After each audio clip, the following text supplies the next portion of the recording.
અમદાવાદના સાબરમતીમાં રહેતા એક વ્યક્તિના ઘરે પાર્સલ આવે છે. જેવું એ પાર્સલ ખોલે છે કે તરત જ એમાં બ્લાસ્ટ થાય છે અને એ વ્યક્તિ ઘાયલ થઈ જાય છે. એ જ દિવસે આંધ્રપ્રદેશની એક મહિલાના ઘરે પાર્સલ આવે છે. જેવું એ પાર્સલ ખોલે છે તો એની અંદરથી લાશ નીકળે છે અને એની સાથે સાથે એક ચિઠ્ઠી પણ હોય છે કે જેમાં લખવામાં આવેલું છે કે અમને 1.3 કરોડ રૂપિયા જોઈએ છે. આની સાથે સાથે થોડા મહિનાઓ પહેલા જ સાબરકાંઠામાં એક વ્યક્તિના ઘરે પાર્સલ આવે છે. જેવું પાર્સલ ખોલે છે કે તરત જ એમાં બ્લાસ્ટ થાય છે અને વ્યક્તિનું ત્યાં ને ત્યાં મોત થઈ જાય છે. આવા પાર્સલને લઈને જેટલા પણ કિસ્સાઓ છે એ સતત વધી રહ્યા છે. માર્કેટમાં પાર્સલને લઈને સ્કેમ પણ એટલા વધી રહ્યા છે. ત્યારે આવું કોઈ પાર્સલ તમારા ઘરે આવે તો તમારે શું કરવાનું છે? શું એ પાર્સલ ખોલી નાખવાનું છે કે પછી આગળની કોઈ કાર્યવાહી કરવાની છે? આવું કોઈ પણ વસ્તુ તમારી સાથે થાય તો એક વસ્તુ કરવાની છે. એ વસ્તુ શું છે એના માટે થઈને આજનો વિડીયો પૂરો જોઈ લેજો. તમને બધી જ માહિતી મળી જશે.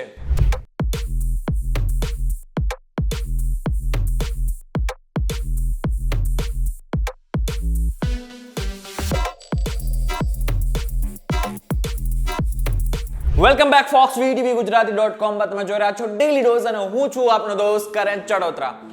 આજકાલ ઓનલાઈન પાર્સલ લઈને સ્કેમ વધી રહ્યા છે. તો બીજી બાજુ તમને કોઈ પાર્સલ મોકલીને તરત જ એ પાર્સલ ખોલતા બ્લાસ્ટ થઈ જાય અથવા તો તમને પાર્સલમાં એવી કોઈ ગેરકાનૂની વસ્તુ મોકલે છે અને આની સાથે સાથે તમને કોઈ ધમકી ભર્યા મેસેજીસ મોકલે છે. આવા સ્કેમ અત્યારે માર્કેટમાં બહુ જ થઈ રહ્યા છે. અહીં એ સમજવું જરૂરી છે કે આ બધી જ ઘટના અલગ અલગ છે.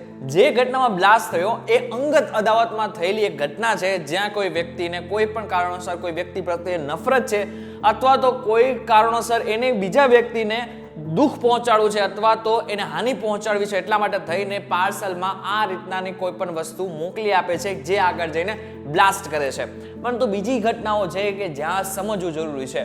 હવે ઘણી વખત એવું થતું હોય છે કે તમને એવો ફોન આવે કે તમે એક પાર્સલ મોકલેલું છે જેની અંદર ગેરકાનૂની વસ્તુ છે અથવા તો તમને તમારા નામે એક પાર્સલ આવેલું છે કે જેમાં ડ્રગ્સ અથવા તો નશીલા પદાર્થની અથવા તો કોઈ પણ એવી વસ્તુ છે કે જે ગેરકાનૂની છે. એવી વસ્તુ કોઈએ તમને મોકલેલી છે. હવે આ સાંભળીને કદાચ તમે ડરી જશો કે મેં તો આવું કશું કર્યું નથી અથવા તો મેં તો કોઈને પાર્સલ આવું મોકલેલું નથી. તો પછી તમે શું કરશો? તમે ડરી જશો. ના તો તમને બીજા કોઈ વિચાર આવશે. સામેવાળો વ્યક્તિ તમને જે પણ કંઈ કહેશે એ તમે દરેક વસ્તુ માની લેશો. આને જ કહેવાય છે ઓનલાઈન સાયબર ફ્રોડ. હા, ઘણી બધી વખત એવું થતું હોય છે કે આવા જેટલા પણ સ્કેમર્સ હોય ને એ શું કરે, તમારા બધા જ ડેટા ભેગા કરે. હવે એને એ પણ ખબર પડી જતી હોય છે કે તમે કોઈને પાર્સલ અવારનવાર મોકલો છો અથવા તો તમને ત્યાં અવારનવાર આવા પાર્સલ્સ આવતા હોય છે. એટલા માટે થઈને આ બધી જ ડેટા ભેગા કરે છે અને વન બાય વન એ બધાને ફોન કરે છે. આ બધામાં થાય છે કે એવું કે કોઈ વ્યક્તિ તમને ફોન કરે છે અને એ ચેક કરે છે કે એકચ્યુઅલમાં તમે સમજદાર છો કે પછી તમે ડરપોક છો.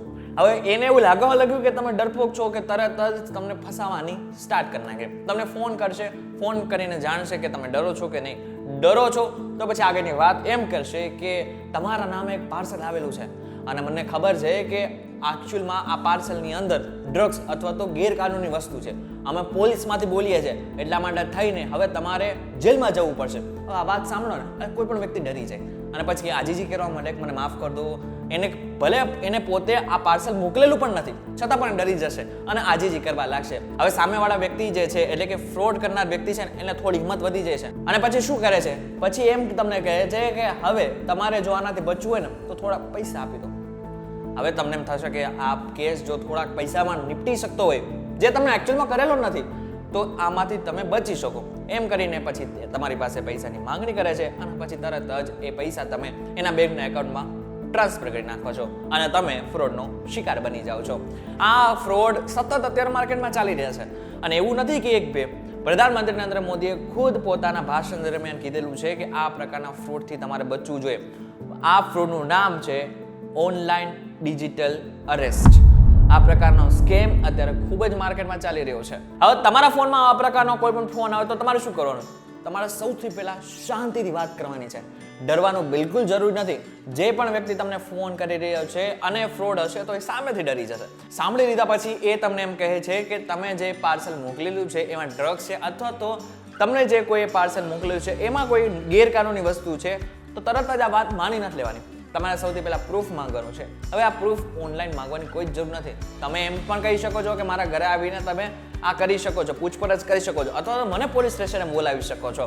હવે આવું કહો ને એટલે કોઈ પણ સામેવાળો વ્યક્તિ જે ફ્રોડ કરનાર છે ને એ ડરી જશે અને તમારી પાસેથી આ કાં તો સૌથી પહેલા ફોન રાખી દેશે અથવા તો તમને વધુ ડરાવવાની કોશિશ કરશે. હવે જ્યારે વધુ ડરાવવાની કોશિશ કરે તો એમાં ગાળો પણ ઘણી બધી વખતે બોલી નાખતા હોય છે અને ત્યારે તમને ખબર પડી જશે કે એકચ્યુઅલમાં આ જે વ્યક્તિ છે એ ફ્રોડ કરનાર વ્યક્તિ છે. તમારે આ બાદ સૌથી પહેલા ફોન કાપી નાખવાનો છે અને તમારે બીજું કશું જ નથી કરવાની જરૂર. બીજી વાર ફોન આવે છે તો પણ આ ફોનને અથવા તો બ્લોક કરી શકો છો અથવા તો આ જે ફોન છે એને ઉપાડશો નહીં. આ બધું તો તમને સમજાઈ ગયું, પરંતુ હવે તમારી સાથે આ પ્રકારનો સ્કેમ થઈ ચૂક્યો છે તો હવે તમારે શું કરવાનું? તો ગભરાયા વગર સૌથી પહેલા તમારે પોલીસને જાણ કરવાની છે. બીજું કાંઈ જ ના સૂચતું હોય તો 100 નંબર ડાયલ કરી લો. એ પણ નથી સૂચતું, તમને ખબર છે કે આ સાયબર ફ્રોડ છે, તમે એક વેબસાઇટ છે જેનું નામ છે cybercrime.gov.in, આની ઉપર ફરિયાદ કરી શકો છો.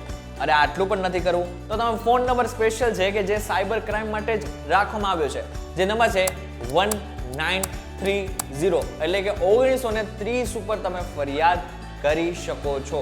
એટલે કોઈ પણ પ્રકારે ગભરાવાની જરૂર નથી.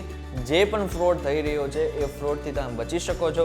આ મેં જેટલી પણ માહિતી આપી છે એ માહિતીને અગર તમે તમારા જીવનમાં ઉતારો છો, યાદ રાખી લો છો, તમારી સાથે આગળના સમયમાં આ પ્રકારના ફ્રોડ નહીં થાય. તમને એ પણ ખબર પડી ગઈ કે જો તમારી સાથે ફ્રોડ થાય તો તમારે શું કરવાનું છે, ક્યાં તમારે ફરિયાદ કરવાની છે.